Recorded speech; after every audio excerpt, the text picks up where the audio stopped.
Bonjour à toi, je m'appelle Juno Gislin, je suis promoteur du groupe SOCAV spécialisé en alimentation animale et en médecine vétérinaire. Aujourd'hui, je me trouve dans l'une de nos fermes. On avait parlé sur une ferme la dernière fois de reproduction. C'était une ferme porcine aussi, mais plutôt avec des reproducteurs.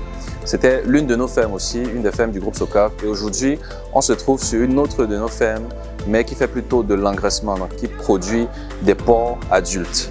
Ici, on prend des porcs qui pèsent environ 10 à 15 kg et on les amène jusqu'à maturité autour de 100 à 130 kg. Ça, c'est l'activité qu'on mène ici. Et aujourd'hui, dans le cadre de cette activité-ci, parce que ça cadre plutôt bien, je vais t'expliquer comment obtenir des porcs de 100 kg en 4 mois seulement. C'est parti!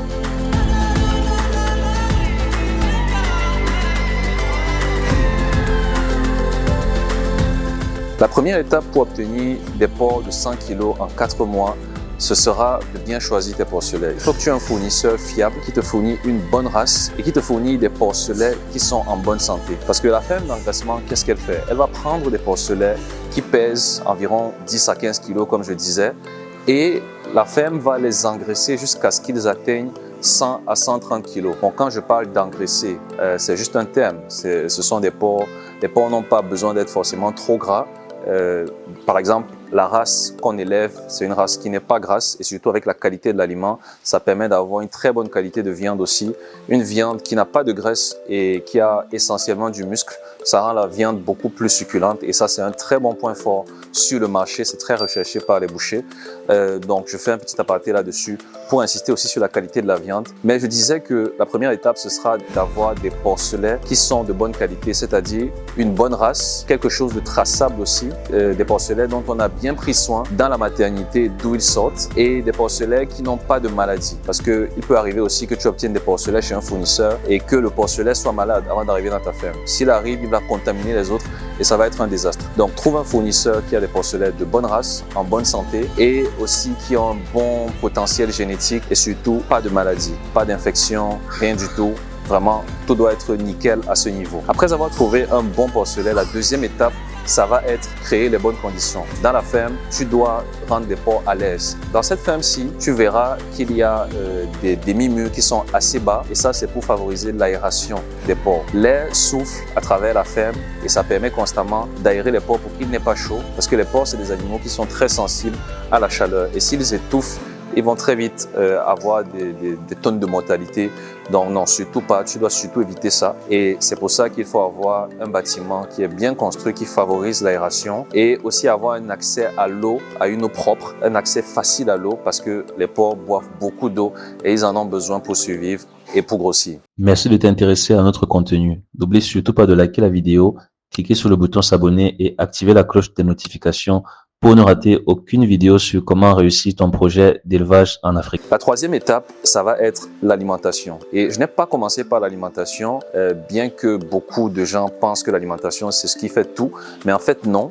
L'alimentation, c'est une clé, c'est vrai, c'est essentiel et c'est même indispensable d'avoir un aliment de qualité. Mais si tu as l'aliment de qualité sans un bon porcelet, sans une bonne race et sans de bons bâtiments, de bonnes conditions, de l'eau propre, tu ne pourras aller nulle part. C'est pour ça que je cite en troisième l'aliment de qualité. L'aliment de qualité, c'est un aliment qui répond aux besoins nutritionnels du porc en fonction de sa phase de vie.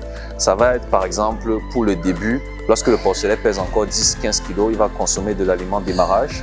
Il va évoluer ensuite pour consommer de l'aliment croissance et plus tard, il consommera encore d'autres types d'aliments qui correspondent à son âge et au potentiel de croissance qu'il a à chaque phase de vie. Ça doit être adapté et pour optimiser aussi les coûts, il faut adapter cette alimentation selon chaque phase de vie. Donc, je t'encourage à te rapprocher d'experts du groupe SOCAV pour te conseiller là-dessus et pour te fournir ce qu'il te faut en fonction de la phase. Maintenant, une fois que tu as l'aliment de très bonne qualité, tu peux le donner à tes porcs et surtout éviter tout ajout. Lorsque tu es conseillé par des experts en alimentation animale comme nous, n'essaye pas de faire le malin et d'ajouter d'autres choses, des petits aliments ou des petits compléments qui vont te réduire des coûts. Non, ce n'est pas là-dessus que tu dois chercher à optimiser tes coûts.